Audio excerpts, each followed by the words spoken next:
Well, howdy there, pipe pals and gals.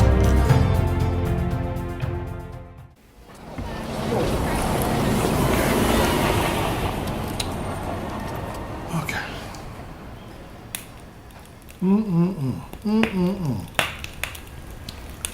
Well, happy December, all you in YouTube Pipeland.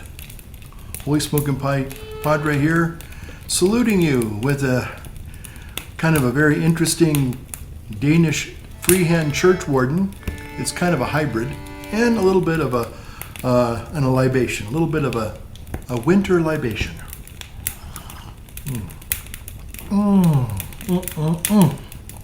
Yes, dear pipe pals and gals, Holy Smoking Pipe Padre here with you on the very first day in December.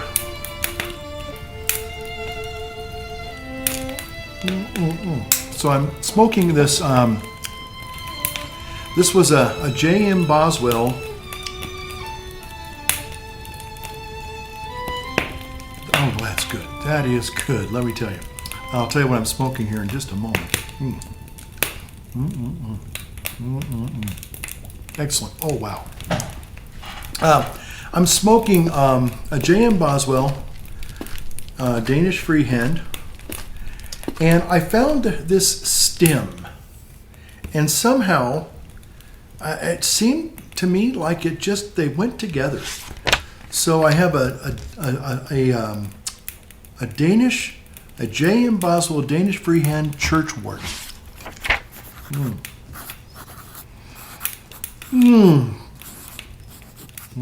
Boy, that is really good. And in it, I'm smoking. Now, this is new. This is something extremely new for me, and it is the late great Briar Patch Autumn Breeze. Now, you're probably saying, "Wait a minute," but you've smoked Autumn Breeze many times on your channel, and you're right, I have.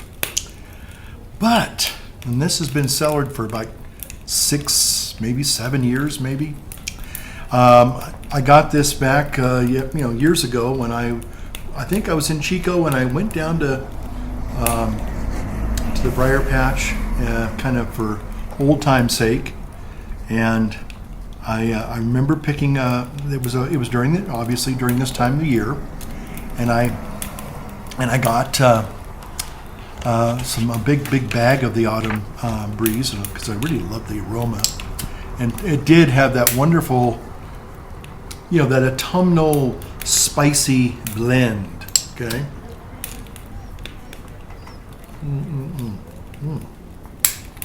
And so anyway, however,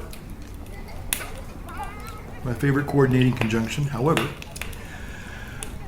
something has this has transpired. It has translated, if you will, into a dark, rich, I would say like a French chocolatey flavor, aroma. Gone are the autumnal spice overtones that really made it really nice. I think what I'm really smelling, I think of which it has, again, it's been sitting in this little jar here now for over 6-7 years. I think it's really, it's a lot of the vanilla flavor, really. But right now, if I was to open this and you could smell this, you would smell this really rich, luxurious chocolate aroma. Oh man, it is just, it's amazing. And to tell you the truth, it smokes really rich and mild. But anyway, I am smoking it in a church warden-esque Danish freehand. And speaking of Danish freehands, I always associate W.O. Larson with Danish. Well, I think this is a Danish tobacco. But anyway, so I was going to do it's a winter night. It's not nearly cold enough though for, I think, W.O. Larson, maybe when we actually get into winter officially, maybe on like the 21st, when everything's really super dark, maybe we'll even have more snow and everything. We've had a lot of sunshiny days, which I'm not complaining, but winter has not quite shown up yet. We had 2 little storms that put some snow on the ground. The first one kind of was a dusting and it kind of all melted away. The second storm put a little bit more accumulation, and we still have some patches of white here and there, but mostly the last week it instead of being real snow, it just turned into ice, white ice, which is not good.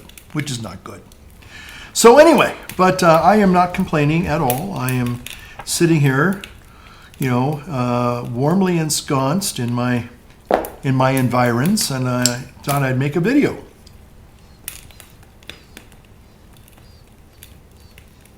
Kind of inspired a little bit by the gentleman scholar, Gary, if you're watching, hi. Up there in Manchester.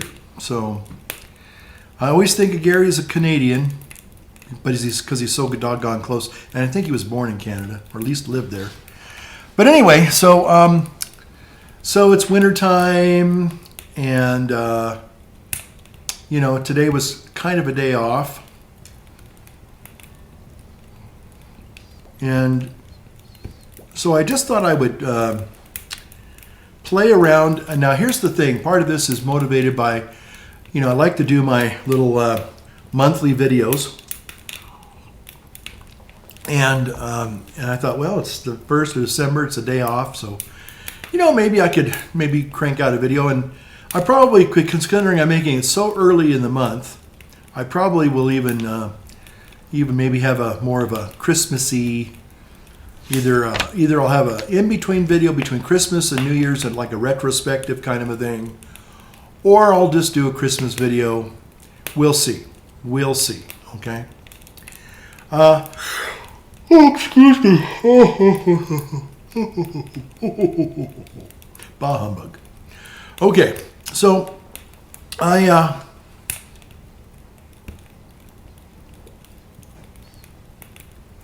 just here to share some personal things with you all. I actually got a COVID test last week, and it came back negative. Of course, I studied really hard for that test. But anyway, that's life. What was I going to say about? I was going to say something about that. Maybe it'll come back to me. Oh, excuse me. Anyway, I guess I'll just maybe let it go at that, In fact, the little gal that gave me my little COVID test was from Minnesota, don't you know? And so I was out and about. I know Canadians say out and about, but Minnesotans do too. At least a lot of the ones in the northern area of Minnesota and North Dakota too, But anyway, so I could tell that she was from Minnesota, and it was. And I have to say that it's even though it was a little bit of a pain in the patookie, because I went in for I made an appointment to see my doctor, this new doctor. I haven't actually even seen him yet. Actually, I saw him because he had to come out and ask me to leave. Yeah, I had a little bit of I wouldn't say I had like a real meltdown, but I got a little bit vociferous about what happened. I'd had a cold, came down with a cold about 2 weeks ago. Little sore throat, sneezing, running nose, all that stuff that goes with it. So Thursday morning when I went in for this appointment that I made, a month in advance, it's like, I remember in the days when you could literally go to a doctor with the same day or the next day. And that ain't the case anymore, folks.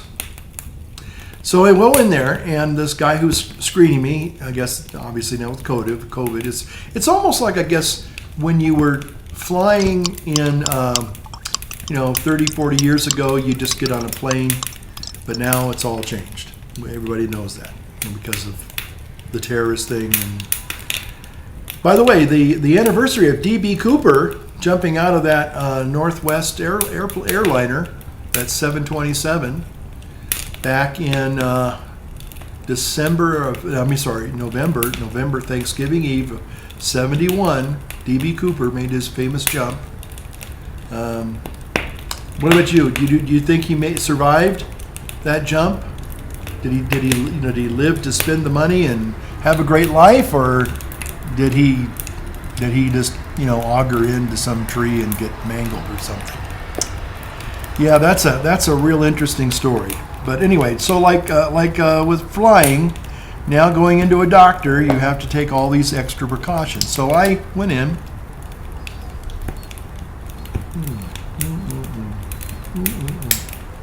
And so this guy who was screening me, and he says, "Oh, by the way, can you answer yes to any of these following questions? Do you have a sore throat?" I went, "Do you have cold symptoms?" I went, and part of me wanted to kind of, I honestly thought, yep, holy smoking pie padre, thought about, wait a minute, what's going on here?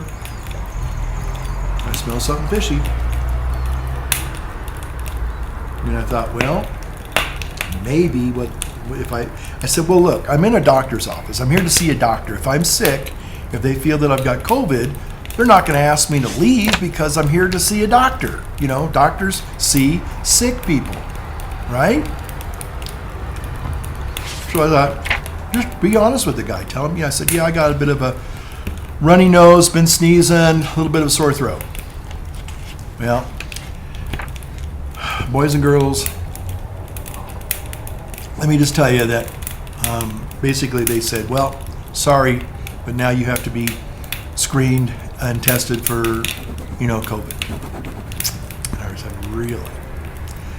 So I said, look, guys, I made this appointment over a month ago, and I really have some concerns that I really would like to see a doctor. I said, and they said, well, sir, you're going to have to leave.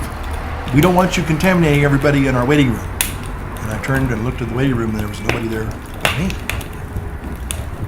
And I said, well, this doesn't make sense, folks. I said, if I am sick, I'm here to see a doctor. Doctors see sick people. Well, I guess the doctor heard me yammering on and complaining, and he came around the corner and said, sir, I'm sorry, but you have to follow our procedures. You have to leave this office, and you can't come back until you get a COVID test.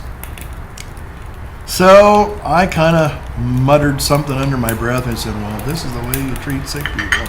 I don't know what I said. I think I said something more along the lines. I said, I'm really disappointed that I can't keep my appointment. I wish I'd known that this procedure was going to happen this way. I would have anticipated it, and that type of a thing.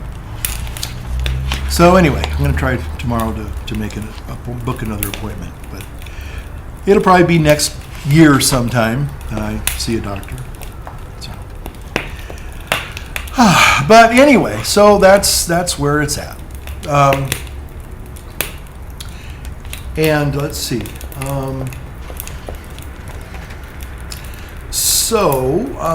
That's that's. I was trying to figure out how I was going to dovetail all this together. Boy. So anyway, life's been interesting. Again, I went and got the little COVID test from the little gal from Minnesota, and came back negative. Only took 45 minutes for them to confirm it, or not confirm it, but I mean to give me the test results back, which was kind of interesting. I just gotten home and I got a little thing on my phone, and it said, "Hey, you have a new lab result or something waiting for you in your app." And anyway, then the doctor's office called me and said, "Oh, by the way, we just got word from the screening people that you tested negative." And I said, "Okay, great. Now can I make an appointment?" And they said, "Yeah, you can call." They said, "You still got the cold, and we want that to go its course for 10 days, and you're day 9. So after day 10, you can call us and make an appointment." I went, "Okay, be happy to do it." Didn't argue, didn't get mouthy, didn't get smart alecky. So anyway, so that's where that's at. So what I'm doing tonight is I'm doing something. I started this yesterday, the day before.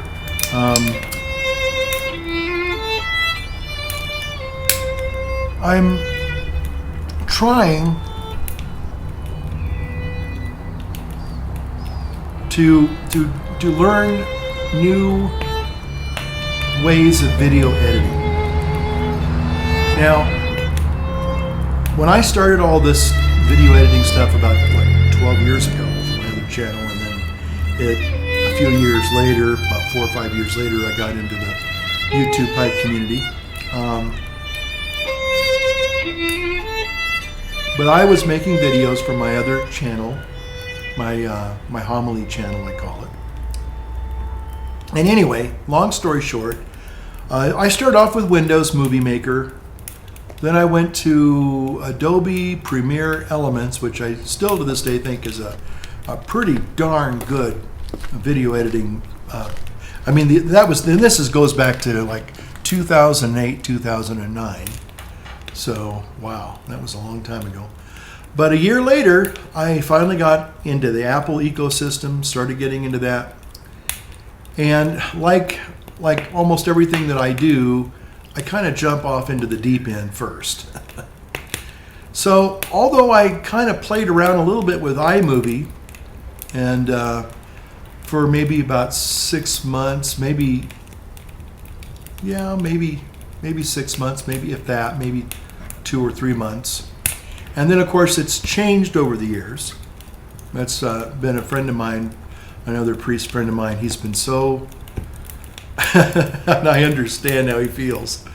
When you learn a software program, and you really kind of, you appreciate the finer points of it. You learn how to really use that software to its full advantage, and it's like, wow. And now once you've learned, you've gone through that painful process of learning, then now you can start creating. Okay, so. And iMovie was kind of like that. You could do some really cool things. This is back when you could author your own DVDs. I was a prison chaplain for a while, and because of lockdowns, this all sounds familiar, doesn't it? Lockdowns. The inmates couldn't come to mass. They couldn't come to chapel. So I started, I was reading a book about Mother Angelica, and how she, the first time they showed her a TV station, she said, "I want one." And I was so impressed and so inspired by Mother Angelica of EWTN fame that I said, hey, I got all this. At the time, I thought I had a lot of high-speed, high-tech computer stuff. And I said, I should take this stuff and see what I can do with it, And sure enough, I started learning video editing, kind of one little stage at a time. So again, when you learn something for a while, you kind of, you just, it's like driving a car. But I dare say that if Elon Musk makes a flying car, well, guess what, folks? You're going to have to go back to driving school. It's going to be a whole different animal if that eventually, and it probably will. I'll probably be, covered with dirt by the time that happens. But the thing is that, it's not, it'll be a car, but it won't be, the four-legged kind. It's going to be a completely different entity. It might have a steering wheel. It'll have some way to maybe steer it. Maybe who knows? Who knows what kind of things it's going to be in the future? But you're going to have to learn everything all over again.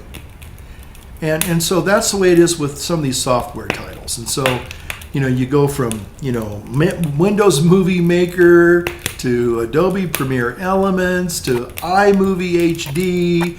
And then for me, that was okay. And I liked iMovie HD. It did a lot of really cool stuff. But then I learned there was a thing called Final Cut Pro.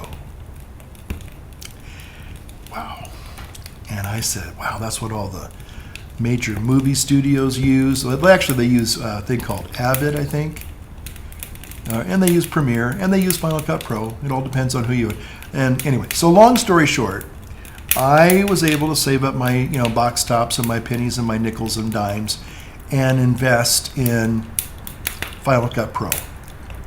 And so although I had a little bit of working with iMovie, and then iMovie started, getting a little more sophisticated, more involved, and I kind of I knew the first version of iMovie, and that was fine. That was okay. But then they changed the program. They completely changed the program. And by that time, I was already into Final Cut Pro. I was learning all the ins and outs that I could about Final Cut Pro, and at first it was really, really involved. It took lots of time, but it was rewarding. I kind of I'd spend hours learning just one little technique, but I'd stuck with it. And so, to this day, I've basically been my Premiere, no, sorry, I shouldn't use the word Premiere, but I've been mostly a Final Cut Pro editor. So now, I am not a professional, and I do not try to pass myself off as a professional editor in Final Cut Pro. I just know how to use it to make what I want to make. And again, it's a big toy box, and there's lots and lots and lots and lots of toys, and there's I can learn a lot of things, and I have learned a lot of things. That being said, though, iMovie has basically two versions that you can use, and they do great things. Now I'm filming this on my new iPhone 12 Pro Max, Ocean Blue, don't you know? And I'm actually trying to do a green screen, but I'm going to try and do everything on iMovie, and I just did my little video for my homily channel on the iPad for the first time. Now, there's a lot of workarounds because they don't have scrolling text. I usually use scrolling text, and even though I was able to get something like scrolling text to work, it wasn't as clear and as sharp as it normally is in Final Cut Pro. Final Cut Pro, it's just a couple of clicks and bang, you've got your scrolling text, and it takes maybe all of 30 seconds to do that. In the iPad, iMovie version, iOS version, it's not that easy. So that's one of the things that I've always struggled with, and I've tried over the last several years off and on to say, well, maybe I can do it on iMovie. And then I just get so frustrated because I don't know iMovie. I don't know iMovie for the iPad. And there's also, I guess, iMovie for iPhone. Now, it's very similar, if not almost identical app on the phone and on the iPad. But the phone's a little bit smaller, so you're going to have to make some changes there. So then the other thing is there's iMovie for the laptop or the desktop, and that's again a different animal too. It's similar. iOS is similar to the Mac version, but the Mac version actually has more cool stuff in there. Okay, it's a little bit more, and some people would say iMovie, the new one was actually when they redid Final Cut Pro, and they redid that one too, and I had to relearn Final Cut Pro again. But they said, well, Final Cut Pro 10X, whatever, is sort of like iMovie on steroids. And at first it was kind of like that. There were some really cool things about the new Final Cut Pro, but it had some problems too. But eventually they've worked all those out, and they've added a whole bunch of really super cool features that even Final Cut Pro HD did not have. And then Final Cut Pro 6, and then Final Cut Pro, I think 7 or 8 or 9, I can't remember, and then they went to Final Cut Pro 10. And that's where they're at now, and they keep building on that. So, but they changed the graphic interface to that, And at first it was, I mean, I was still learning, so I didn't have a lot to relearn. So it wasn't that bad of an upgrade. And again, there were things that the newer version had that the older one didn't have. And then some of the older things, they were able to bring them finally into the new Final Cut Pro. But anyway, the thing is that I've gotten, over the years, I have, not only do I have different, software programs that I really need to learn how to use, but I have different machines. And so everything that I've been doing for the last, at least maybe 8 or 9 years has all been focused on Final Cut Pro. If I go in and buy a machine, okay, how much storage does it have? How much RAM memory does it have? Is the processor and the graphics card, is it going to be able to do the video editing that I want to do in Final Cut Pro? Now, a lot of that is driven now by things like, 4K and 8K, 60 frames a second, video resolutions, okay? And, when you're trying to do 4K at 60 frames a second in, say, an older version of Final Cut Pro on an older version of a Mac, it's going to be painful. Because it'll freeze on you, it'll lock down on you. Now, there are some other workarounds that you can do to get it to where it will work pretty good, but still, your render times are going to be horrendous, your export times are even more horrendous, and it's just a painful process. So, if you want to enjoy the ability to create something, say in Final Cut Pro, the faster and the stronger, more powerful processors and RAM memory that you have is going to make that editing experience a whole lot nicer. It'd be like, trying to cook a cake with nothing more than a spoon, maybe a fork, and one baking dish, I guess. I don't know, but could you make a cake? Yeah, you probably could, but is it going to be anything you're going to really want to enjoy and eat? Probably not. So, tools are very important, and so, anyway, so I've had these opportunities to learn, and that's what I really enjoy. I like learning new things. But then there's come a point here where I'm kind of saying, well, okay, the Apple just came out with their new M1 chip, and supposedly it's like, it's the next best thing to sliced bread. It's better than sliced bread. Supposedly this thing can just handle all sorts of video files and editing files, and it exports and does all this stuff, twice as fast, 3 times as fast, 4 times as fast as, even some of their new higher end Macs that they just came out with, say, like a year ago. The big, huge iMac. Let's see. Well, they have the new Mac Pro. The big, it's like a big desktop thing, and supposedly it's got, it's the precursor to the older one that was a big desktop monstrosity, which I love. I still have mine. I'm probably going to keep it for as long as I can. But again, so trying to edit all this high-speed new video stuff from all the cameras that are coming out, and now they're jumping from 4K to 8K. It's like it's never going to stop. It's just incredible. So the thing is that you have to stop and ask yourself, well,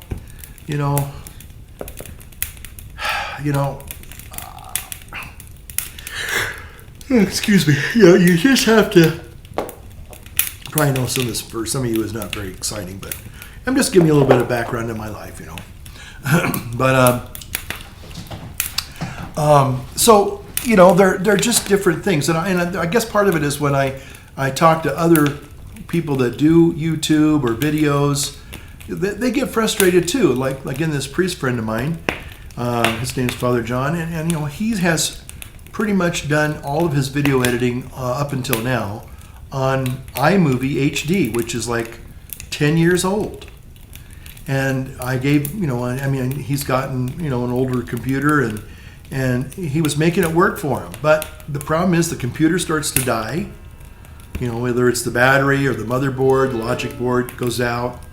Now you got to get it fixed, and maybe it's not worth it, or they don't have the parts anymore to fix them. And then, but the thing for him is when I would say, well, look, maybe what you need to think about doing is learning Final Cut Pro. Well, sometimes you get to a point in life where you don't have the time or the inclination to learn something that is intricately involved, like an video editing suite or program. And so I started thinking about that, and I said, well, and then I started thinking about my own abilities, and I said, well, the other day I said, well, I could probably do a video on my iPad. How hard can it be? Well, again, I went from some very basic editing programs and skills, and I jumped in, like I said, into kind of like Final Cut Pro college. Kind of like going from third grade to first year in college. And even though it was challenging and frustrating, I stuck with it and I learned it. Now, Final Cut Pro isn't that hard to learn. I mean, the basics are pretty easy. Probably teach that in half an hour to somebody and say, well, this is what you do. But the thing is that all this technology, it's integrated. They always talk about the Apple ecosystem, but that goes together. But just like my fingers are, they're, you're not sure where one begins and where the other ends. Well, the same is true with learning these video editing programs. I even dabbled with Premiere Pro several years ago, but I even bought a full version of the program, and now it's all subscription. I don't want to get into a subscription, so I don't even know if that Premiere would even run on newer Mac software, because I think it's 32-bit, the one I had, and now everything's 64-bit, so it just wouldn't run. So anyway, there you have it. So here's where I'm at today, and that is, okay, I've got a lot of interesting tools, but I don't know how to use them. I just know how to use one tool. And yeah, it's a pretty big, versatile, powerful tool, but when it comes to making maybe simpler things and maybe doing things more on the fly or on the cheap or whatever, I never quite picked up how to do a video on an iPad. Now, the other day when I started trying to do it, and it took about 2 days, and it was a lot of, even though it seems simple, the concept, you just touch here and touch there, and Apple programs are intuitive. Well, yes and no. Yes and no. They used to be a lot more intuitive. Now I feel like they've kind of left some things out. It's sort of like when you go to school, especially mathematics. I was never good at math. Well, I was good in some things, but other things I wasn't. But the thing is, if you miss, say, several, especially if it's very, very involved, something like geometry or calculus, you miss a day or two, you're really sucking wind. I mean, you really have to figure out, you got to get good notes from your friends, and maybe you have to have a few people stop and say, well, this is how this operation works, and this is how this proof is solved, whatever. Okay. But if you miss a certain element in your learning curve, then you've got these holes, in your knowledge, and it doesn't. Then you're kind of like screwed. So that's the way I felt with video editing. I never really learned how to do iMovie, whether it was on the new MacBooks or laptops or iMacs or iMovie on an iPad or an iPhone. And that's kind of important to be able to have those skills.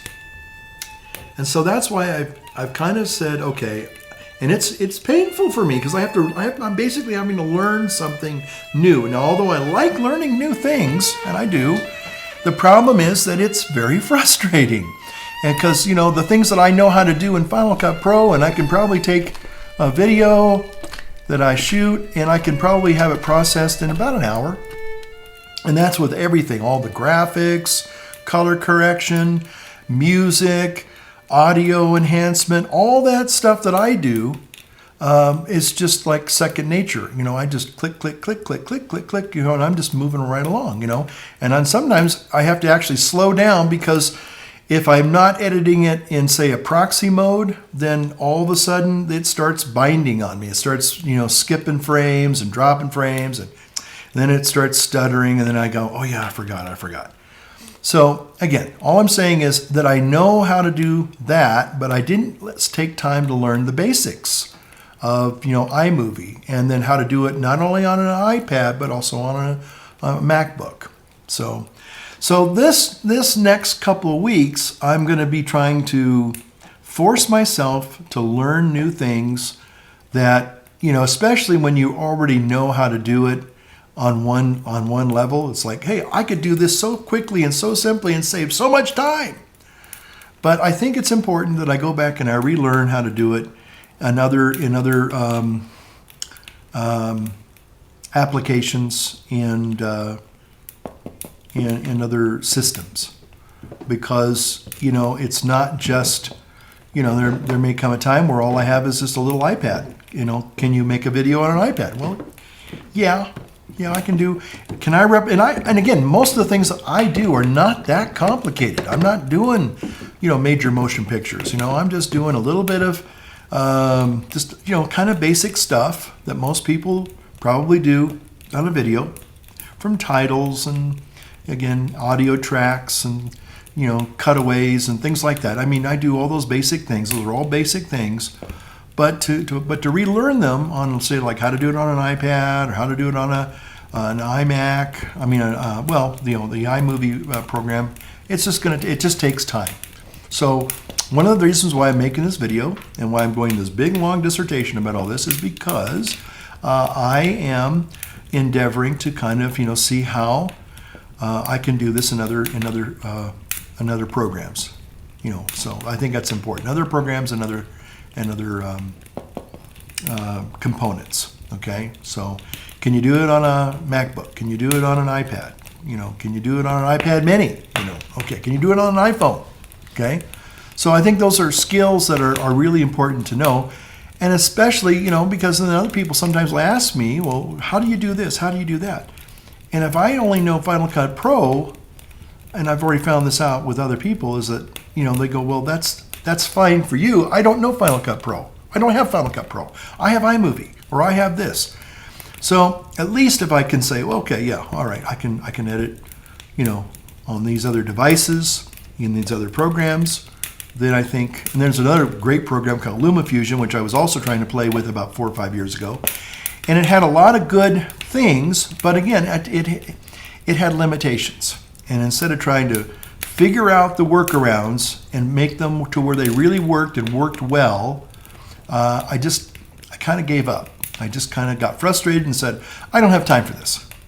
And I just think that, maybe that's not a good thing. I need to go back and really be accountable to say, yeah, I can make a movie on this device, I can make a movie on that device, I can make a movie in this program, and I can make a movie in that program. So, anyway. Now, the reason why, and I'm going to probably go ahead and maybe kind of start to bring the old airplane in for landing here. I'm sorry that some of that might have been really tedious for some of you guys and gals out there. But again, if you're a YouTuber and you're a creator, content creator, then yeah, you're going to probably want to know how you do certain things. How do you do a green screen? Because that's always a fun effect.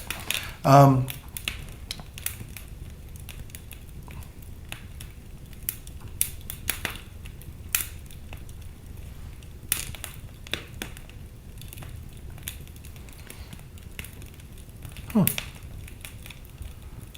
Sounds like somebody's here.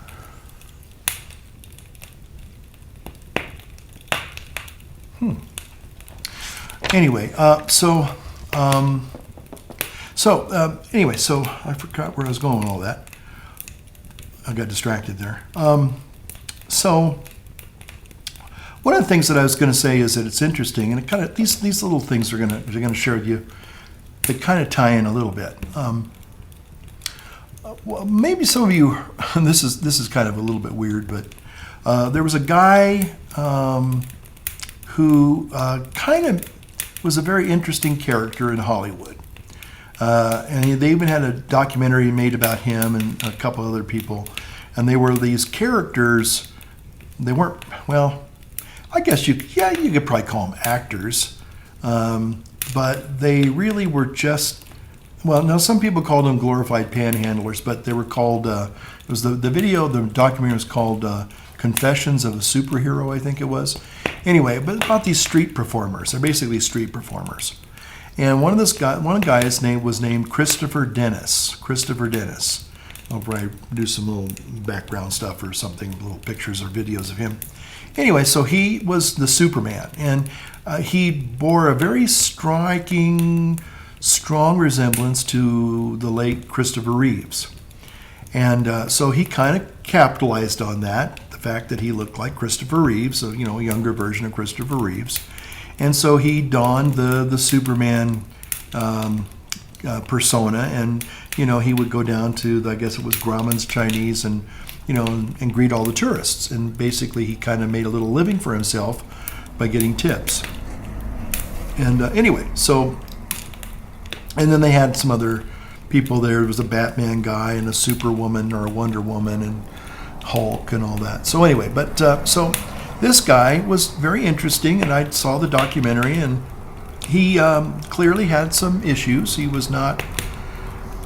had problems, like we all have problems, but I think he had chemical abuse problems. And anyway, so I just found out the other day, sad to hear, I guess it was even a year ago, 2019, that he died, and he was only 52. And it turned out, I guess, that he... Anyway, I don't know if he had started using drugs again and got in trouble with some bad people. But anyway, he got beat up and mugged, and they took everything from him, put him on the street.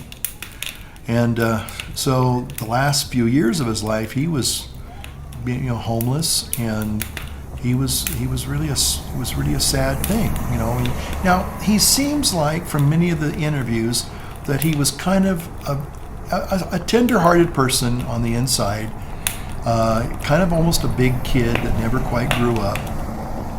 Reminds me of somebody else I know. But anyway, but by and large, he was probably a very tender-hearted, good person. But because he was chemically dependent and was kind of on and off again with the crystal meth, it made his life pretty challenging. I'll just say that. So anyway, he was starting to kind of some people bought him when it was GoFundMe kind of things, and got him some money and got him kind of basically up and running again kind of thing. Got him a brand new Superman suit, and made him look pretty good again. I mean, you could tell that he was aging pretty badly. He still had his hair, but they had knocked out his teeth, I think, with a golf club, the people that mugged him. Anyway, the sad thing was that, I guess about a year ago, he went to one of these Salvation Army bins where you dump, well, I shouldn't say dump, but you drop off clothes and shoes. And I don't know what possessed him. Apparently, he had learned a trick to be able to get into these dumpsters that are huge things.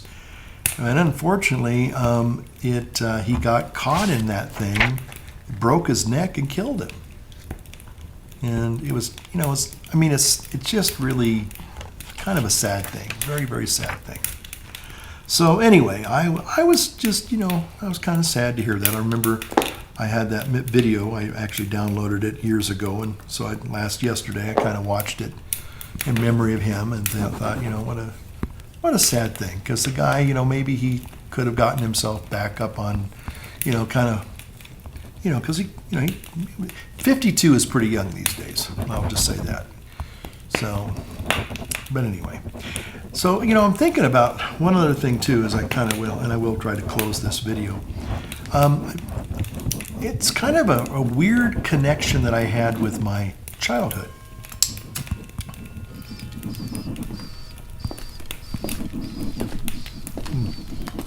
Yeah, I gotta say, this is really delicious. I don't use the D word lightly anymore. This is delicious. Delicious. Chocolatey. Very chocolatey. So, when I was a little boy,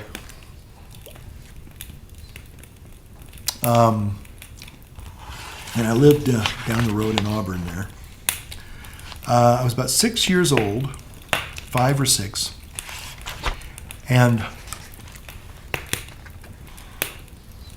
we lived in a trailer park. Now, we didn't have a mobile home, but in the trailer park there were a couple of like 2 or 3 or 4 little houses, little apartment houses. And I'll never forget that the next door neighbor, he was a Mexican guy, and he was always playing either Mexican music on the Mexican radio station, or he was watching American cartoons. Usually, most of the time, we could hear Mexican music next door, but in the afternoons, I remember, because I go outside and play a little bit, he was playing cartoons. Bugs Bunny, Roadrunner, and all those cartoons. You could hear him listening to him, watching him on his little TV. So I thought that was kind of interesting. What's up, Doc? So anyway, but we had other people in the trailer park, and for the most part, I was just a little kid, and maybe I'd visit neighbors sometimes, but for the most part, I just stayed at the little house that we lived in, and that was the end of it. But there was one day, I remember I was walking around a part of the park that I never really went to. I don't know why I was there. Maybe I guess, exploring, Kids like to explore. And this guy had a really old trailer, more of a trailer than a mobile home. And but he seemed like a nice fella. And maybe he was in his late 30s, 40s, I can't remember. He kind of reminded me of my brother. And so I guess that's why I kind of trusted him. So, he invited me to come into his little trailer.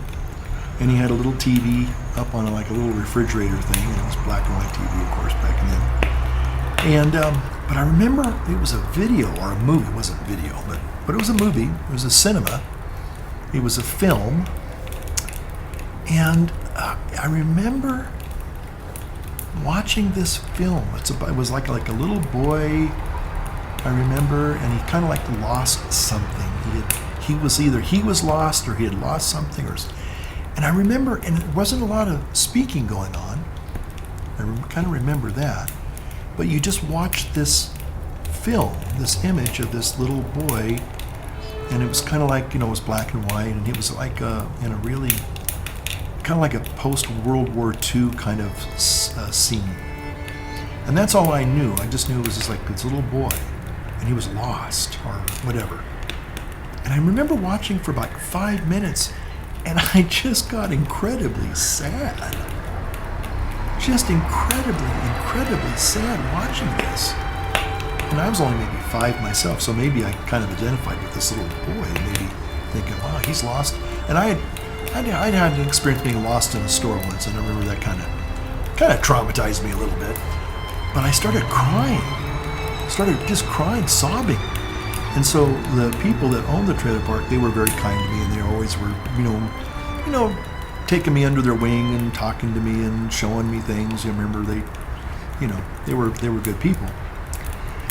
And so they were, I guess, maybe they were in that part of the park, and the door was open, and they heard me crying, and they asked, they called my name, and I come running out of the trailer, and they saw that I was upset, I was crying. And unfortunately, the guy, I don't remember the guy being a bad person, but now I think a lot of you see where this is going. It seemed like maybe, and I remember they chewed this guy out. He got a real tongue lashing from the owners of the trailer park. And how dare you, hurt this kid? He goes, I didn't touch him. I didn't, and he didn't. They said, did he do anything to you? I said, no. But why are you crying? Well, I'm sad. There's one. Well, he was watching a TV. He goes, well, what was on the TV? I said, I don't know, but it made me sad. Well, I find out now that film that I was watching some 50 some odd years ago was a Andrei Tarkovsky film, no doubt. And anyway, Tarkovsky, it was a Russian director, and he made these incredibly poignant and poetic and hauntingly beautiful movies that were just really just captivating. But they were very, very emotionally powerful. And I always remembered that as a kid, and I've always thought, one day I was kind of going through YouTube, and boom, that connection came. I said, that's what I was watching when I was a little kid. And because these movies are just incredibly, well, they're very depressing, I have to say. This guy basically took sorrow and sadness, and he put it on film. He said, hey, I'm trying to make something here that's going to really resonate with people. And anyway, long story short, I kind of rediscovered this guy about a couple of months ago. I started noticing, and I kind of, started unfolding this whole thing. But again, I just found it really intriguing how powerfully sensitive these films are, and he's made several very, very, very now they're classic Russian films, and yeah, they have captions and subtitles and all that good stuff, but mostly there's not a whole lot of dialogue going on. There's just mostly a lot of this impressionistic cinematography, but it really haunts you. It's just like incredibly powerful. And I said, as I was talking to another friend about Tarkovsky today, kind of saying, I guess if I was going to put it as simply as I can put it, what he does is he takes these sorrowful, sad themes, but he finds the beauty in them. And that's a very powerful thing. And especially as we're going through what we're going through now, and it could even get worse, I wonder, you got to be able to find, I guess it's sort of like trying to find life even in the shadow of death. And actually a lot of his films are really about, telling people, look,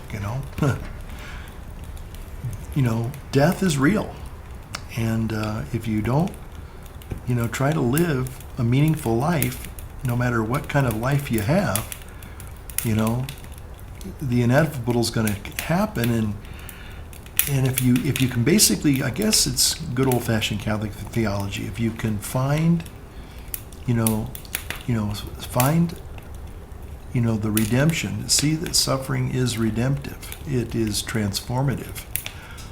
Instead of giving into it and just falling into a pit of despair, but realizing that no matter how dark or lonely things may seem, life is, there's still life in even that, Now this gets a little weird. I'll close with this, but I remember I heard something I think it was today even, that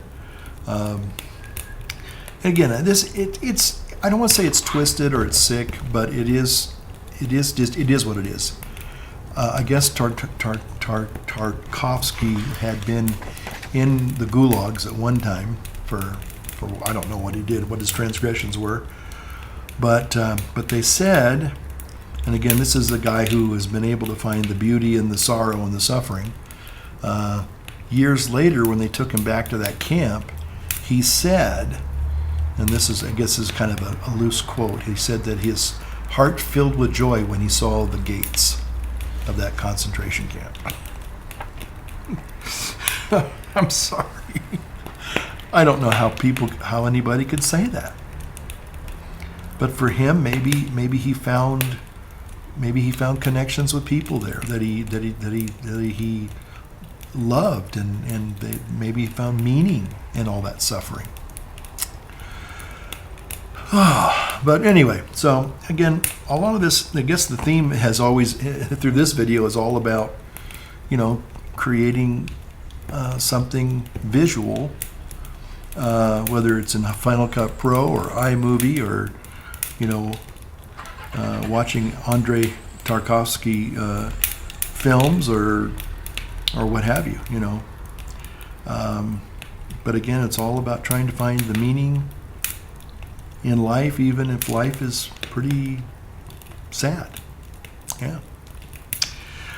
Okay. I don't know where that all came from tonight. And if you were able to keep up with all that